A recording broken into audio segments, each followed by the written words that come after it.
Hey, welcome to another episode of Legion Elite Motorsports. I'm your host, Isaiah. And in today's episode, we're going to do two things. The first one is going to be a 1G hood shock conversion, so you can get rid of the stick and have shocks a little bit more updated, and actually works pretty good. And also, we're going to tear down a new engine, or new to the car, I just purchased, and see if it's any good. So let's dive in, let's see what's what, and get it done. Okay, we are doing 1G Eclipse hood strut modification, and basically these are 2002 to 2005 accurate TL shocks. And I'll leave a link in the description down below for these guys here. Definitely try to be very active or proactive when it comes to the links, because they do expire. But these are M6 1.0 thread, and basically we'll put the stats of what these are down below, so you'll be able to get some of your own. So, these are the tools you'll be needing: an 8mm to tighten that down, and a drill bit for the upper part of the hood. Let's begin, and let's see how these apply.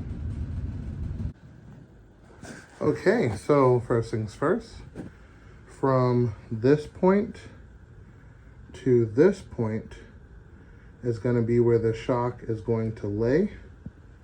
So we're going to take this bolt out, which is a 10mm, and we're going to drill a hole right in here, and then we're going to thread in both items. So hopefully this will go smooth, and we'll take it from there. So this guy is going to replace the bolt, and another one of these is going to go on the side right there. Now you are going to have to trim this bolt down a little bit so it doesn't hit the hood. But we'll get to that when we get to it. We want to start the thread, and then we'll trim these as needed. So let's begin. 10mm here.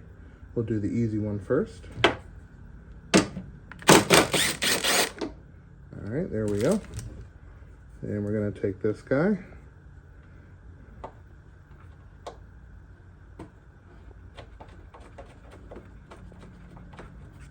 Actually, I'm probably going to put a spacer here. That'll be a really good idea. So let me put that spacer, and we should be on our way. Okay, so that's nice and tight. 8mm tightens that right on, so that's not moving. Next, you want to drill your hole right about like that. And we're going to basically step it up. We got our pilot hole, and then we're going to step it up until it's the proper size. And I will give you the drill bit size and result, and we'll knock it out from there. Okay, it looks like the drill bit size that allows us to start threading it in is 732. Okay, so we're gonna take our 8mm and start making new threads, and then we're gonna trim this down a little bit after we start the threads, and boom, we should be done with this side, and we will do the other, and we'll be able to get rid of the stick. So let's finish up, and let's see what we got. And you'll see as you slowly work it in, you've just made your own threads. Now, of course, you want to make sure that when you drill the hole, you don't drill into your hood, whether it be carbon fiber, whether it be steel. You just don't want those problems. So a lot of people take off the hood, but this hood isn't going to be permanent for this particular car. So we're fine with just drilling it as is. And then the threads that we're using to make the threads in this steel is not even going to be used to hold this on permanently. Also, You don't want to put a washer here because it's going to push it out and it might throw off the shock to where it might hit the body of the car. So as much as it may pain you not to put like a little washer here, try to refrain from doing so. You're going to throw off the measurements here. So now that we have this threaded in, we're going to take that measurement and make sure that we cut this accordingly, and then we'll be good to go. Okay, ending result.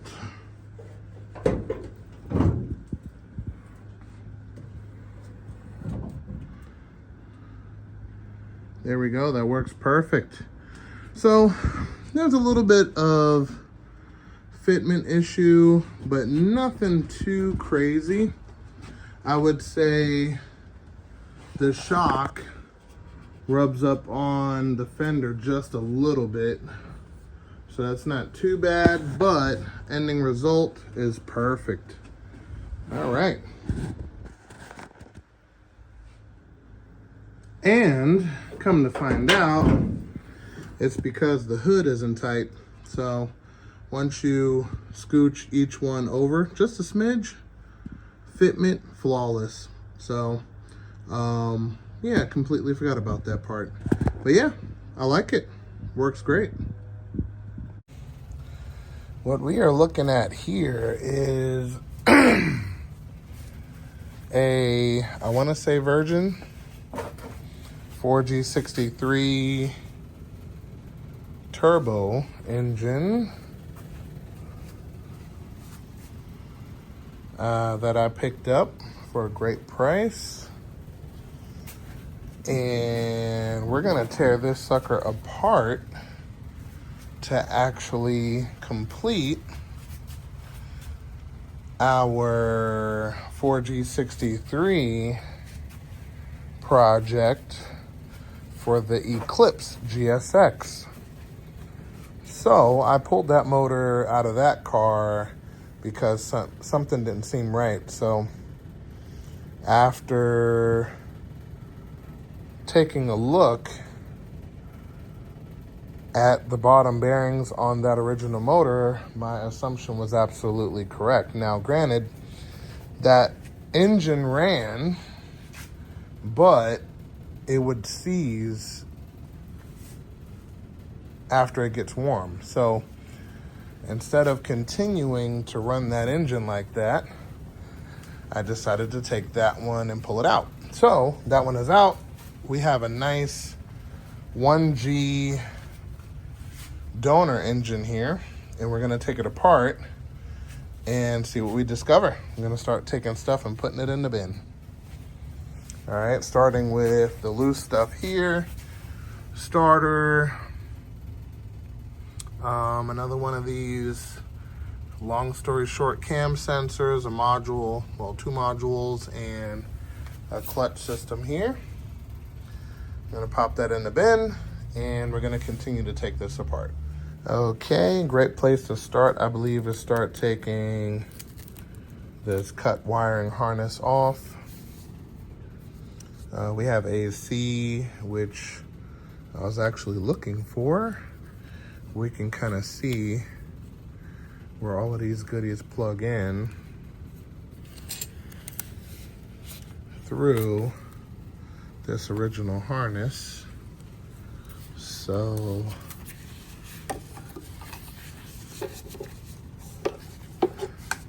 that one connects right here on the harness. That's your on and off. Sends power, removes power. Okay, simple enough. So let's get some tools and start taking this stuff apart. This is the knock sensor. Okay, not bad. All right, got off the alternator belt, AC compressor belt, put it in the bin. So now I think we can probably unplug the AC compressor, take off both lines. I'm definitely gonna need those for reference. See if we can get those repaired possibly, we'll see. definitely would be nice to have some air conditioning. So, yep, let's take a peek here. All right, we're missing a screw here, which probably would have kept this from happening. But the rest of the screws are there. Yeah, we're looking good. All right, so, yep, let's take these guys off. Then let's drop the, AC compressor. All right, so AC compressor and bracket is off in the bin, of course. We got this piece here, which is supposed to be a brace for the intake manifold. That is off. And then now, let's see. You got a lot of vacuum control stuff here, including that going to the fuel pressure regulator. Here's a return line. A couple of things. We're gonna take this out. But, yep, looking good. Okay, intake manifold is off with vacuum lines and the ignition coil and wiring harness. So this is what we're left with. The big port. Looks pretty good. Not too bad. Pulled off the spark plug wires, which are trash. Yeah, we're gonna take off the exhaust manifold next. And then we're gonna take off the timing components after that. So, pretty straightforward. Let's knock it out.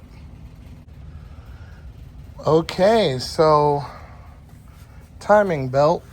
Everything was pretty standard. As you could see, we have balancer shaft, belts here. Everything moves very loose, very nice. I mean, I took the tensioner out, but what I'm saying is it's not seized, it's not frozen. Everything moves very easily, so that's good. But yeah, so took out the valve cover, which is over here. This sucker needs to be thoroughly clean, top and bottom. Probably needs to be hot tanked or something. Here's the cover.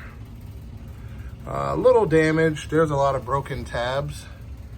So I'm gonna see if I can land another cover, which I doubt it because they do not sell that anymore. But we got the head bolts loose. As you can see, the engine's very clean except this score on this side. That's the only one that's like that. Other than that, the rest of them look excellent. So, with that being said, we are ready to lift the head off. The spark plugs in there don't look too happy, so I want to hold the head sideways so I could blow each chamber out and hopefully pop these spark plugs out and then clean each cylinder hole. As you can see, it's been sitting for a long time and water collected in the spark plugs, so that's why they look so horrible. But as you can see, the head itself, it's new. So this is what happens when you rebuild the engine and let it sit out in the rain. But yep, we're gonna save it and we're gonna make good with this engine. 6-bolt all day. So let us go ahead and lift this out. And as you can see, this sucker is clean, clean, clean. So let's take the head gasket off here. There we go. We're not using this anyway. And look at that. That's a very clean engine. I was told this engine was fresh from the machine shop. Everything was cleaned up. And yeah, it looks to be true. And I mean, Doesn't look like this engine's ran very long even after it was at the machine shop, but not bad. Not bad. Not bad at all. All right, so let me clean out those spark plug holes and see if I can get these spark plugs out. Cylinders look pretty good. A little bit of scoring there from sitting, so we'll clean this up right now. A little bit of PB Blaster, a little rubbing with a microfiber. Should be good to go. Okay, it was a success. We got all of the spark plugs out, and we put some PB Blaster in these holes just to loosen up that rust, and then we'll come in here with a wire brush and clean it out. So that head is good to go for now. Okay, so I see the original reason for machine shoppage. If you look here, we got some kits and some valves over here. That's probably why they changed the head to a new one, because there was definitely some touching there in order to leave those indentations on the pistons. But yep, everything looks good. Engine spins freely, nice and loosey-goosey. No effort at all, which is good. See, nice and loose. So that's excellent. So we're gonna bust this down some more to see if we can get these pistons out, get the crank out, get the timing components out. Heck yeah, we should be good. All right, so crank pulley out. Got that right there. This is first. This goes on top of that. We get how that goes. Now we're gonna take off the oil cooling portion. So this goes to the cooler. There's your filter. We're gonna take this whole housing off. There is a gasket for this that's, you know, gonna get torn, but we're gonna get a new one. And here's the oil pressure sensor right there.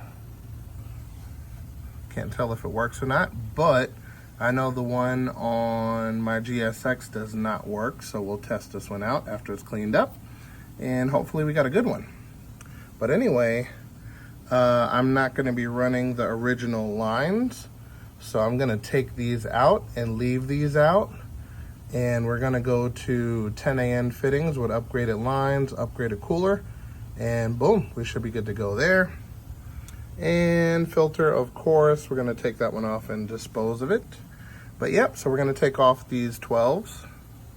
Not this one, this is a 10, but that 12, 12, 12, 12.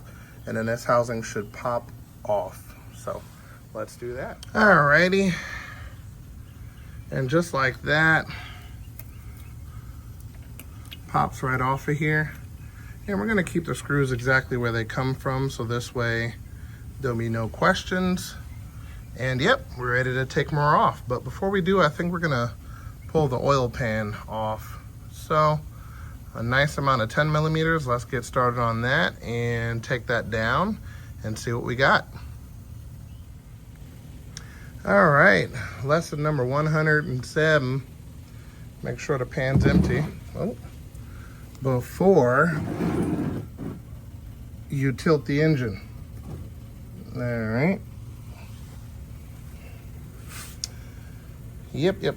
So oil pan is nice and loose, while this drain pan is wandering all over the place. Yeah, I think we're ready to pop it off and see what's under.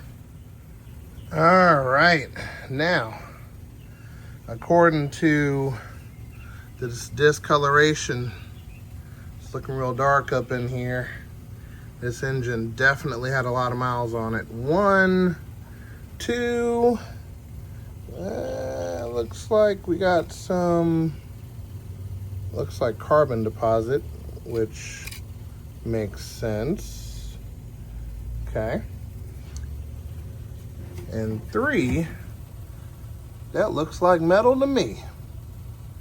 So we're gonna clean that out in general, and we're gonna start taking down this rod and piston setup. We'll label them accordingly. and I want to see what we're getting into here. All right, so we'll be back. See balancer shaft.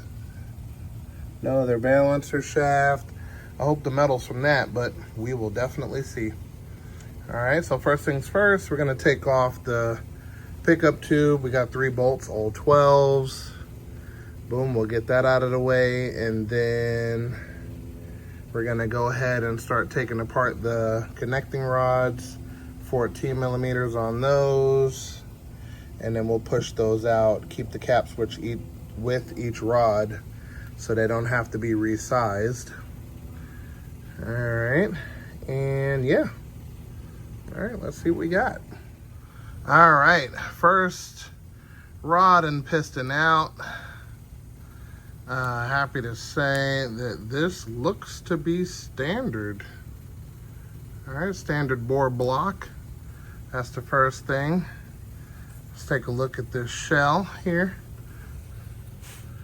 All right.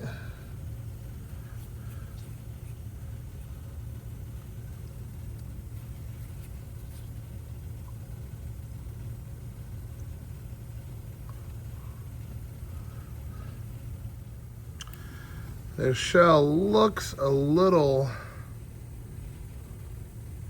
rough, but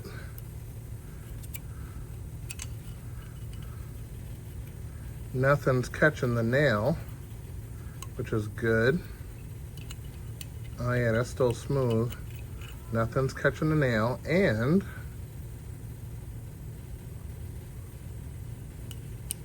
looks to be an original bearing also.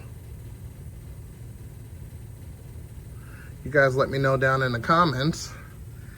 But yeah, this looks to be standard on the rods. So let's get the rest of them out. Let's see what we got on those and take it from there.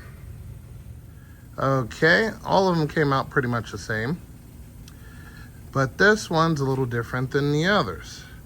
How so? Everything looks good, everything looks good. But if you look here, let me see if you can see this. There we go. We got an extra piece.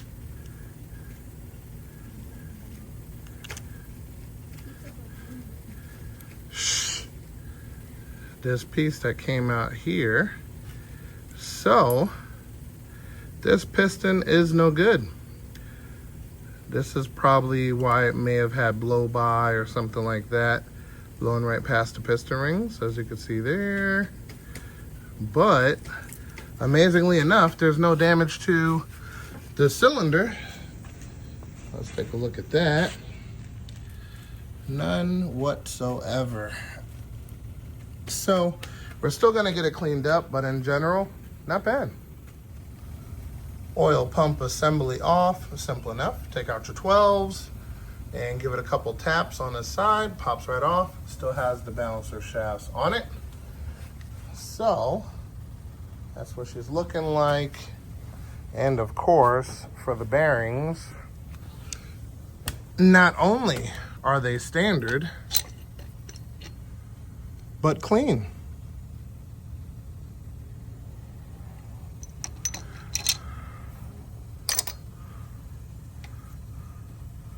Clean, clean, clean.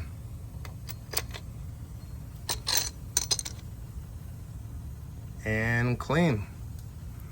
So this crankshaft is 100% virgin as far as cutting and all of that stuff. These bearings are standard, ready to rock and roll. We're looking good.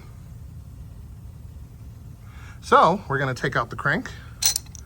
We're gonna get rid of these bolts because we're going ARPs for this block in the future. So there's really no point to keep these original bolts. So that and the bearings all gonna go. We're gonna go to racing bearings. We're gonna take this block and clean it up really, really well. and this one's going to be for something else. But next episode, we're going to have the original engine that was in the Eclipse GSX, and we're going to break that one down. But we have a crank for that one. We're going to check out the crank in that one and kind of take it from there. And with that said, we're going to call it an episode right there. That engine came with a lot of great news and some bad news, but if you like what you've seen, and if you're not already subscribed, definitely consider subscribing and hitting that bell icon for updated notifications. But until then, guys, remember, knowledge is power, and I will see you next time.